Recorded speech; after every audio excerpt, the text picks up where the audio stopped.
இது பார்த்திங்கன்னா வெள்ளரி பழங்க. பார்த்தா நல்லா ஃபுல்லாக மஞ்சள் ஆகிடுச்சு. இதை வந்து ஹார்வெஸ்ட்டுக்கு ரெடி ஆகிடுச்சா அப்படின்னு கேட்டால் கண்டிப்பாக இல்லைங்க. ஏன்னு பார்த்தீங்கன்னா இந்த வெள்ளரி பழம் இருக்குது இல்லைங்களா, இந்த வெள்ளரி பழம் இங்கே நம்மளோட தோட்டத்திலேயே செடியில் இருக்கும்போதே இந்த மாதிரி விரிசல் விட்டு வெடிக்குங்க. வெடிச்சுது அப்படின்னா, வெடிக்கும்னா செதறியெல்லாம் போகாது, விரிசல் விடும், பொழந்துக்கும். அப்படி இருக்கும்போது உள்ளே இருக்க ஃப்ளஷ் வந்து மணலாக இருக்குங்க. இப்போ நம்ம கடைகளில் இது தான் வெள்ளரி பழம் அப்படின்னு சொல்லி இப்படி இருக்கும்போதே கொடுத்துட்றாங்க.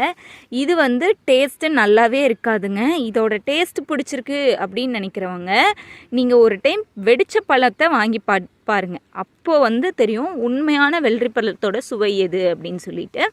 நம்ம ஃபார்ம் வந்து குமரமங்கலத்தில் இருக்குங்க. அதாவது திருச்செங்கோடு டு நாமக்கல் போகிற வழியில் குமரமங்கலத்தில் இருக்குது. உங்களுக்கு அதாவது வெள்ளரி பிஞ்சோ வெள்ளரி பழமோ வேணும் அப்படின்னா நம்மளோட வாட்ஸ்அப் நம்பரில் காண்டாக்ட் பண்ணி வாங்கிக்கலாங்க. பர் கேஜி 60 ரூபீக்கு கொடுத்துட்ருக்கோம்.